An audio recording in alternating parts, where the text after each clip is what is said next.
What's up, everybody? Hella Flavor, the podcast. We up in here for a quick little update. Had to come in and chime in on the Conor McGregor Khabib UFC 229 situation. As we all know, Conor McGregor took a L in a major way to the face. Posted that picture with the black eye. Something about losing the battle, but whatever. You took an L, Conor. UFC 229 Khabib won.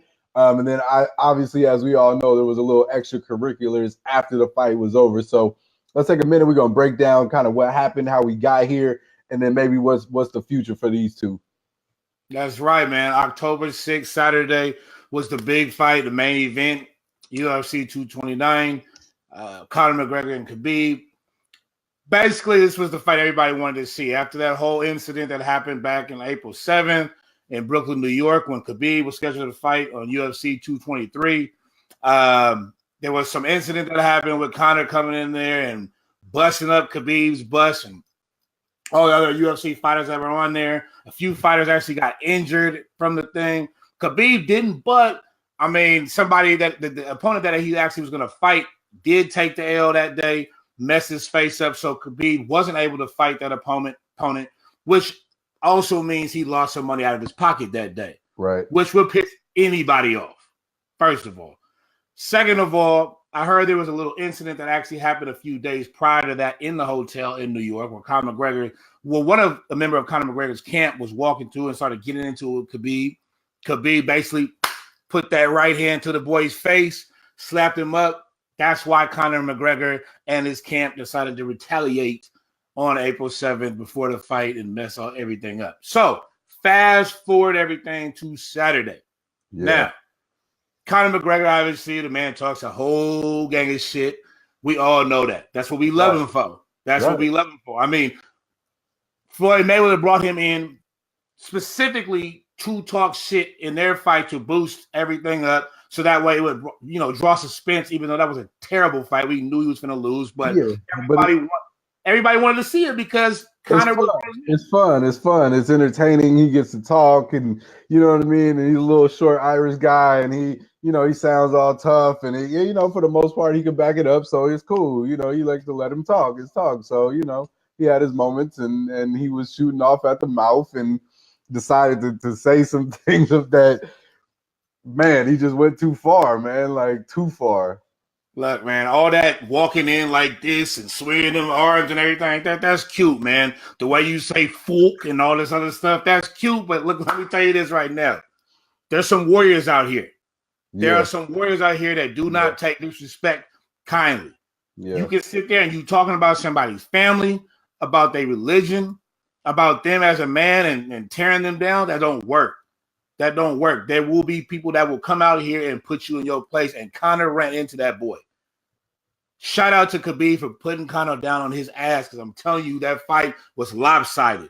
Conor didn't have no chance. That stamina that he was obviously down. I mean, he faced that when he fought Nate Diaz. His stamina was an issue because Conor usually puts people in his place, or in their place, I should say, in the first few rounds. Don't work out for everybody. You know what I'm saying? Like these other dudes, Nate Diaz. Listen, Khabib has been training for this fight since the night of that bus, since the Floyd Mayweather fight, and Conor announced that he was going to fight again. Khabib has been ready for Conor specifically. You know what I mean? I don't think Conor even took this as seriously as he should have in terms of training for this fight. It didn't even look like he was ready for this. Like Khabib came in there off top. I'm coming at your throat. And it showed right there in the ring. Like he was locked in on coming at Conor for months, and it showed right there in the ring. And then it showed after the fight when he jumped out of the ring and got at Conor's trainer. That was also on his mind 4 months too. He said, "Hey, I'm gonna get him, and I'm coming for you too." Exactly. And for everybody who didn't see that situation, if they haven't seen on YouTube, I mean, it's been everywhere. But yeah. After all the melee and after he got choked out, or after Khabib choked Conor out, he went straight over to Conor McGregor's camp and started talking shit. Now, right from there, I guess some words were said back to Khabib in the tone of, you effing Muslim rat. I'm not about to say that because I'm not going to disrespect nobody in their religion like that. But you effing Muslim rat. Now, obviously, to a man and to anybody that would hear something like this, they're not going to take it kindly. Khabib just got done beating the hell out of McGregor. Right. His trainer don't look like light work to him. I'm not about to sit here and have you call me this after I done whooped the dude that you didn't train to beat me. Right. So he just decided to take flight, climbed over the octagon, jumped full speed with a diving, Hadouken kick, and came right at that boy's face. Street Fighter moves. The Street Fighter, that Hadouken. Y'all remember that shit? That shit was nasty. Right. Came straight with that kick. Boom, boom, boom. Started beating his ass. Now, on top of that, you wonder, okay, Conor McGregor, where were you at? Once you want to back him up, Conor tried to hop over the octagon. They pulled him back in. Like, nah, don't do that. All of a sudden, Khabib's homies came from the cut. Pop, pop, pop. Conor took 2 more shots to the face. I'm talking about Conor got whooped by everybody in this boy Khabib's camp. It was awful. I mean, and it goes to show, I mean, UFC and what we know from the WWF are 2 completely different things. Like back then, you could run your mouth and it was all for the show, and you could talk all this, and the fight was staged, and when it was over, that was it. This UFC game, it's not for play. Like you crossed the line, like, and I'm going to put my hands on you and remind you I'm still a man. Fuck all this money and forget this ring thing. Like, you disrespect my country, my family, and me as a man. You got to come see these hands. Like that's it. Point blank. Period. Exactly, and he got what he deserved. I mean, I'm sorry. I know a lot of Conor McGregor fans out there. I love watching Conor too, and I love the fact that he talks shit to everybody he come across. But the fact of the matter is, if you go that far, you better expect that somebody's going to take it that far. Yeah. So you got what you got. Basically, what happened was 3 members of Khabib's camp were arrested. So now the situation is the Nevada State Commission is holding Khabib and Conor McGregor's check for right now until they can figure out what mess is going to come from this. Dana White is disgusted about the incident. Look, I'm telling you right now, Dana don't care. He loves the publicity. He loves it. This is all money in his thing because he can take money back from them and fine them for what they did, and then he can set up that rematch that every single person is going to watch now because of this whole debacle. Oh yeah, and he's going to set it up on a prime day too. Like it's going to be some sort of event. He's going to tie it in. Vegas is going to love it.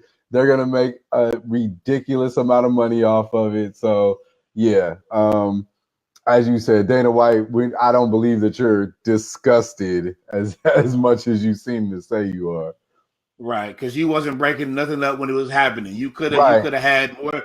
Man, if you look at that video, the cop sat there and just was holding back, like, you know what, we just gonna let y'all tire each other out, and then we'll come in when it's over with. I mean, that's the sport though. As much as stuff comes out about guys doing drugs or getting into fights outside of the octagon and all that stuff, that is what brings people to it. It's the shock value, and Dana White's well aware of it, and all the people that are around UFC are well aware of it, and so more of it. You know what I mean? If that's your thing, if that's what you like to see, more of it. Bring it. Khabib Conor round 2. I'm ready for it. I'll watch it. I know that much. Oh yeah, for sure. Everybody will. Everybody, after saying that, everybody will. Vegas is going to blow up. They got all their money set. I'm sure they're going to have a date. They probably already went through all this the second it was over with. Yeah. The second it was over. I don't blame him. Khabib, way to go. You put on a good show, brother. I can feel you on every single topic that you were talking about. They should have never came at you and talking about it's your fault.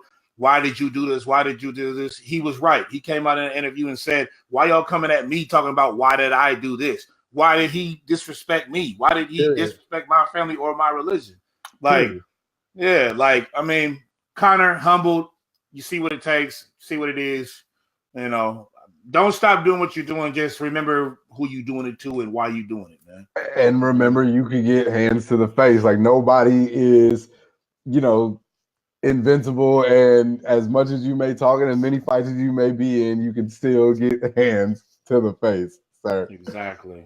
So, well, that was just a little quick update. Make sure you look out for Hella Flagrant the Podcast, Season 2, Episode 4, coming at you real quick. But for now, you guys can check out other clips from Hella Flagrant the Podcast, Season 2, Episodes 1, 2, and 3, available on YouTube, SoundCloud, Google Play, iTunes, anywhere. Call up one of your partners. They're probably on the website. Go find it. Get you a Hella Flagrant shirt in the meantime, and keep locking in to Hella Flagrant the Podcast, Season 2. Yeah, we out here, man. Just, supporting us and do everything. These videos are for you, but we just wanted to come with this quick little, shout out to this fight because everybody was talking about it, so we had to say something about it. But you know what I'm saying? Yep. Season 2, Episode 4 is coming soon. But like you said, www.theflagrantfoul.com for everything story-wise, podcast-wise. We on it, and www.hellaflagrant.com for